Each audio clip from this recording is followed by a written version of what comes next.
What's going on, everybody? Welcome back to the channel. Thank you so much for watching and supporting. Got a great video for you guys today from Kristi Noem. Always excited to share about her. Before we jump into this, just wanted to let you guys know we have a brand new channel for you guys to check out, linked in the description below. We're doing a lot of different things on this channel. We're going to be posting live clips of different things that are going on at the Senate, the White House. Along with our normal commentary videos, we also want to do some of these videos so you guys know exactly what news is going on, because no one else really talks about this stuff. So check that out. Let's dive into the video. South Dakota Governor Kristi Noem will appear at the state's annual 81st Sturgis motorcycle rally during a charity ride as some fear the event, which is expected to attract 700,000 people, will prompt a spread after it did following last year's rally. It only spreads during GOP events. Doesn't spread during riots. Doesn't spread when people are looting frickin' cities like crazy. Only during Republican events can it spread. Everything else you're good though, it seems like. Noem, a Republican, has shown support for this year's 81st rally that takes place this week in Sturgis. Typically, the event attracts around 500,000 motorcyclists and rally goers. CDC team wrote in a study that last year's event had many characteristics of a super spreading event. The head of the University of Minnesota Center for Infectious Disease Research and Policy, Dr. Michael Osterholm, is among those concerned about the potential of the rally. I understand how people want to move on from this. God knows I want to, but the reality is you can't ignore it. You can't just tell it that you're done with it. In Meade County, where Sturgis is located, about 46% of adult residents are fully vaccinated. Crowds of bikers are rumbling their way towards South Dakota's Black Hills this week, raising fears that the infections will be unleashed among those expected to show up. Here's a solution. Don't show up if you don't want it. If you're so concerned about it, you don't have to go. The rally has become a haven for those eager to escape precautions. Last year, the rally hardly slowed down with roughly 460,000 people attending. People were crowding into bars, tattoo parlors, and rock shows, offering a lesson in how massive gatherings could spread waves of it across the country. This year it's expected to be even bigger, drawing people from around the U.S. and beyond, despite concerns about it, what's spreading. I guess we're maybe just not that concerned. It's great to see a party of hundreds of thousands of people, said Zoltan Vary, a rally goer who is settling into his campsite after making the trek from Hungary. He was eager to return to riding a Harley-Davidson through the Black Hills after missing last year. Vary evaded U.S. tourism travel restrictions on Europe by spending 2 weeks in Costa Rica before making his way to South Dakota. He hopes 1 million people will show up. Typical attendance is around 500,000. The city of Sturgis, usually a sleepy community of under 7,000, tried to tame things down last year, canceling most city-sponsored events and promotions, but hordes of bikers showed up anyways. I love it. The rally is a behemoth and you cannot stop it, said Carol Fellner, a local who worried that this year's event would cause a fresh outbreak. I feel absolutely powerless, as you should, Carol. This year, the city is embracing the crowds. The event is a boon for tourism, powering over $800 million in sales, according to the State Department of Tourism. The rally is happening as other giant summer events, from state fairs to music festivals like Lollapalooza, are returning around the U.S. In Wisconsin. Health officials said nearly 500 cases may be linked to the crowds that attended the Milwaukee Bucks games or gathered outside the team's arena, estimated as high as 100,000 one night during their push to the NBA championship. The Sturgis motorcycle rally's defenders argued open air is plentiful on the meandering highways and in the campgrounds where many bikers stay, but contact tracers last year reported 649 cases from every corner of the country linked to it, including 1 death. I'd love to see some data and facts for that, because I'm really curious on how they determined that. Rally goers reasoned that after years of riding Harleys, this was just another risk. 5 motorcycle riders were killed in crashes during the 2020 rally, and 1 fatal crash has already been reported this year. The attitude was summed up on a t-shirt sold last year. Screw that. I went to Sturgis. I connect the dots there. But public health experts warned that massive gatherings spread the virus far beyond those who chose to attend. One team of economists argued the rally set off a chain reaction that resulted in 250,000 cases. Yeah, whatever. Gotta follow the science. Shut up.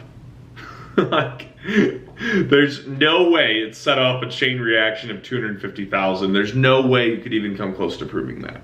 Stupid statement. The paper was not peer-reviewed and was criticized by some of the top epidemiologists in the world, as well as some of the bikers, for overestimating the rally's impact. While it's not clear how many can really be blamed on last year, it coincided with the start of a sharp increase across the Great Plains that ultimately crescendoed in a deadly winter. The gathering could potentially power a fresh wave, like the one that is currently shattering hospitalization records in parts of the South.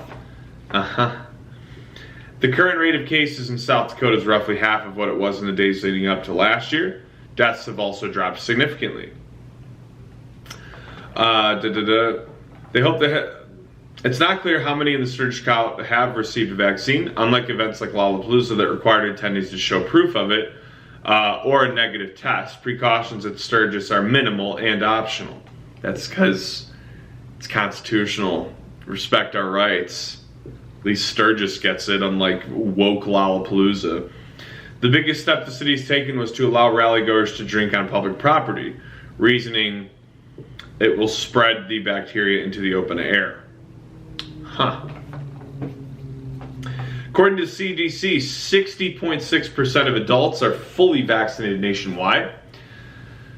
I'm actually kind of shocked it's that high. 60%? Is that really accurate? The rates were similarly low in the 5 counties where most of the rally goers hailed from. According to analysis of all cell phone data from the Center for New Data, only one Maricopa County, Arizona, has cracked 50%. Campbell County in Wyoming has the lowest rate at just 27%. Barry, the biker from Hungary, said he's been fully vaccinated, but only because he falsely thought he needed proof of it to get into the U.S. Sturgis or bust, he wrote on Facebook. Wow. This will be a pretty awesome event. You got to decide for yourself if you want to go to it. I'd love to go hear Kristi Noem speak. I think it's awesome that she is going. Yeah. What an article. All right, so we got some more stuff on her. This is one that she's really taken some heat for. Board of Regents overseeing South Dakota's 6 public universities issued a 4-page report and statement around CRT, noting the controversial academic lens will not be a basis for instruction. Governor Noem's team went further, saying the BOR is restricting CRT. The mixed messages are purposely vague, says one lawmaker. An escalating public debate on the role of tough discussions about race in South Dakota colleges sent a midsummer whiplash through South Dakota's higher education system. A statement from Governor Kristi Noem suggests the state's regents overseeing public universities are restricting CRT, while later remarks from the regent's executive director says CRT will merely not be the basis for instruction. A statement attributed to the Board of Regents and newly appointed Regent Tony Van Huysen, formerly the Chief of Staff to Noem, appeared to toe the line of academic freedom, noting that CRT, a school of discourse on racism in America that has been maligned by conservatives as divisive, would not constitute the basis of infrastructure in South Dakota college classrooms. Good. Later, a statement from Noem's office went further from the board's press release and 3-page report saying the public universities in South Dakota were restricting the teaching of CRT at state colleges and universities. The statement also said higher education diversity offices, which often aid first-generation and underrepresented learners with skills to stay enrolled, would be replaced by so-called opportunity centers. Beautiful. In fact, the board's Opportunity for All report also released mentioned opportunity centers, but notes that similar to diversity centers, they'll be an inclusive community. Asked to clarify a gap between Noem's press release from the board statements on CRT, Noem spokesman Ian Fury repeated a claim attributed to Van Huysen, the guy we mentioned earlier, that CRT would not be the basis for instruction. Similarly, in an email overnight, Board Executive Director Brian Mayer repeated the basis of instruction. It would be accurate to state the following. CRT is not the basis for instruction in our state universities, and it's not going to be. Come on. Amen. In a message recently, State Senator Reynold Nasiba, a Sioux Falls Democrat and economics professor at Augustana University, called the terminology used by Noem purposely vague, pointing out that neither statement outlines particular articles, texts, or authors with the CRT label. What is banned and what is not? Asked Nasiba. Still, this has a chilling effect on any education related to race and is a major government overreach by the governor. No, you want to talk overreach? Oof, this topic always gets me heated. Overreach is teaching in universities that your whiteness is bad. Overreach is teaching in elementary schools that your whiteness is bad. What a message. Originally the whole message was we don't see color. Now it's we don't see color unless it's white, and then it's evil. And that's the type of garbage they're teaching. And it's like, we're not even exaggerating about this. This is happening in workforces all over the nation right now. It's happening in schools all over the nation. People are going in to have, it's essentially re-education, or at least an attempt to whiteness. I don't know what's the term they always use for it, but essentially it's like to deprogram you from your whiteness, because apparently they have a criteria for it. And this is a part of the CRT training and teaching, because there's a guy who developed it. He's a professor somewhere. He developed the original curriculum for it. And I remember this was way back in I want to say January or February I was reading about this. And so they released this whole protocol essentially of what CRT is teaching, and essentially the whiteness that you're looking out for. It had something to do with they had this list of check marks, and you would check which one, and that could be a sign that you're dealing with being too white or whatever, right? So one of the first ones is you feel a sense of power or pride in your whiteness that makes you feel more superior to other races. And I'm I don't think anybody actually feels that way. It's maybe it is the 0.01% of the population that's truly racist, and that's how they feel. But it's the problem is the characterization of acting like this is a problem that's infecting an entire race of people. Oh man, it's just all this racism would disappear. It's just these white people are also brainwashed. They don't realize how racist they are. So it's on us to reteach them how to think. That's kind of the message. And I don't think anyone that's white really has a sense of superiority. If anything, the only type of superiority complex that exists in America comes from money and power. That's the one thing where I think people here really do get a God complex. It's when they get a lot of money, they get a lot of power. You start feeling unstoppable. And I'm not saying it's every rich person, but I think it's a lot of them.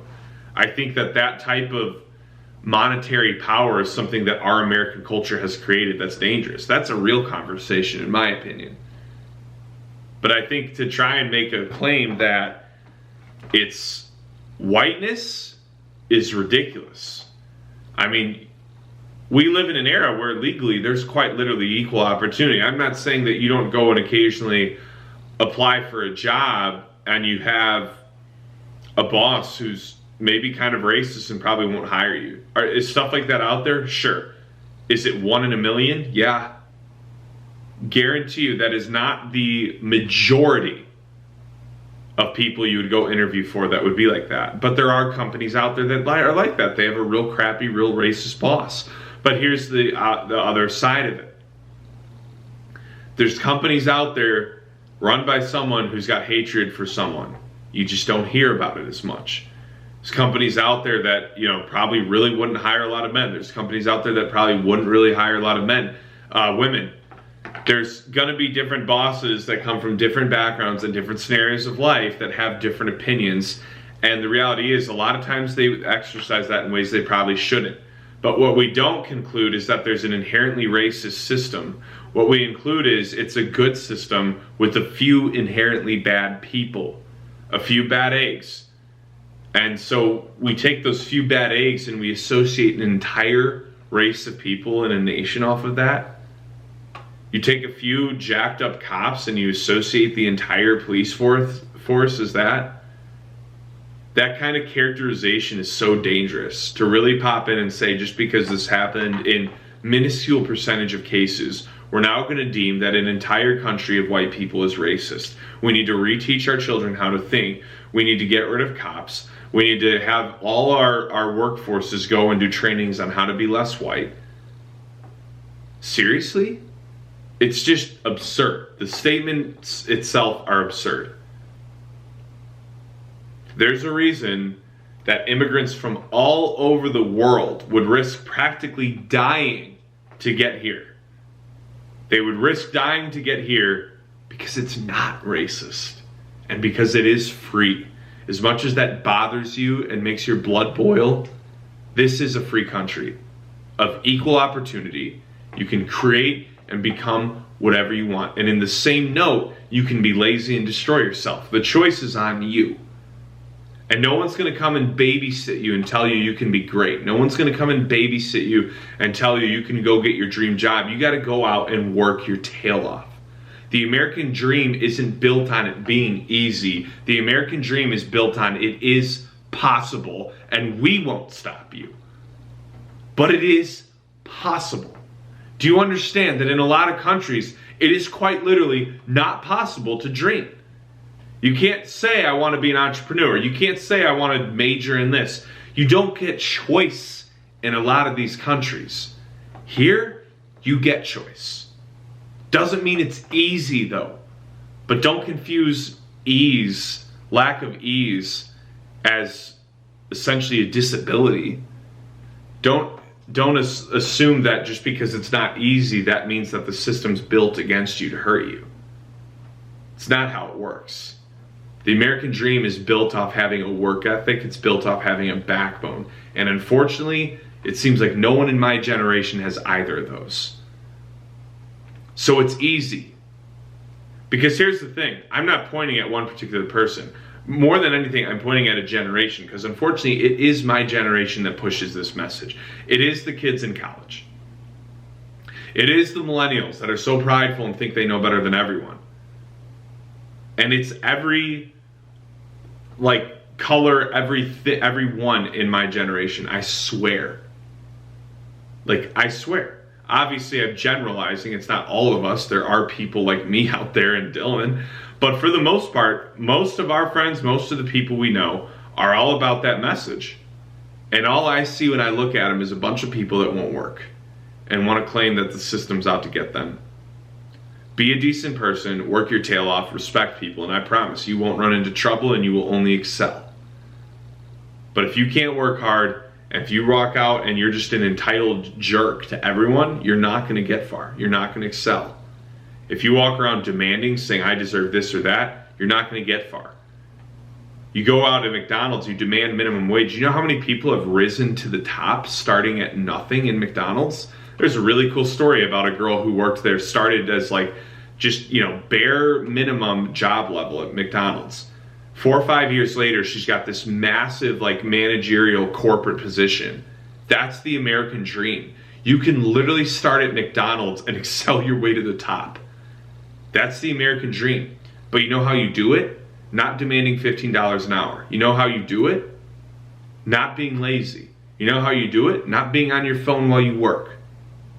You do it by treating every customer like they're just insanely special. You do it by respecting your coworkers and your bosses. You do it by showing up 15 minutes early. You do it by showing that you're going to take the extra step, go the extra mile, no matter what. You will excel in any job you work at if you apply those things. Respect people, don't be lazy, show up early, work hard. I would guarantee it. The one thing that I will be insanely prideful about is I have one hell of a work ethic. I've been working since I was about 12, 13 years old. I was a busboy when I was 13, making $3.50 an hour, no tips. But I was out there grinding. I'd make, like, I swear to God, like $200 a week at most, and I thought that was cash. But I can work. And the one thing that I've always seen is every job I've ever had, I've almost always been offered a promotion. And it's not because I have this special set of skills. I'm uneducated. You know, I don't have a massive resume full of credentials. But every time I've had a job, I've always been one of the first people there. I've always worked my tail off. I wasn't sitting there on my phone goofing around. I was getting stuff done. And when a boss, a customer, any human I would interact with at that job would talk to me, I was extremely respectful. And what I saw is that in almost any job I've ever worked, I could have worked my way up to the top if it was I wanted. Now, I wanted to start my own business, so that's what I did. My point being, it is not difficult. But you got to work on yourself. You got to be articulate. You know, you got to try and grow and be a better human being. That's what it takes to pursue the American dream. You've got to better yourself. It's not easy. If you don't have a college education, you got to be self-taught. I have put hours and hours and hours into different videos on YouTube. And I don't say this to like really flex. If anything, I say this more than anything to say, like, I am quite literally a nobody. And I haven't found massive success in life, but I'm my own boss. No one tells me when to work. I get up when I want. I work when I want. I get it done. I pay my bills. I pay my taxes. You know, I live a pretty awesome life. And I've tasted 5% of the American dream, if anything. But it's already so great to me. And that's all it took. It didn't take 4 years of college for me. It didn't take debt. It didn't take any of that. It took me showing up. Boss needed someone to stay late, guess who's doing it? Me. Boss needs someone to do this that's technically not a part of their job description, guess who's doing it? Me. Boss is going to offer a promotion to someone, guess who's getting it? Me. That's the American dream. Is you can have no education, you can have no real skills, and you can show up anywhere and work your tail off and excel. And then while you're doing that, you can start learning some type of skill online or anywhere. You can be reading books, watching videos online, learning a new skill. Everything I've learned in marketing, I taught myself. Every single thing. Paid for some trainings and some courses, making that money by grinding, you know? So I lose my mind when I see all these kids in my generation talking about how the systems failed them, talking about how socialism is a better answer, talking about how, you know, the system is racist and set up to make young people and minorities fail. And I'm like, no. All you have to do is step out and try. All you have to do is just not be lazy. It doesn't come easy. Sometimes it takes years. The first 2 years when I started my business, I was so freaking broke. So freaking broke. I mean, I just could hardly ever pay my bills on time, but I just kept pushing through it. It doesn't come easy. Anyways, let's cut the video off here. Hope you guys enjoyed it. Please like, share, comment, subscribe. It's a longer one. Stay safe out there more than anything, guys, and stay tuned for more updates.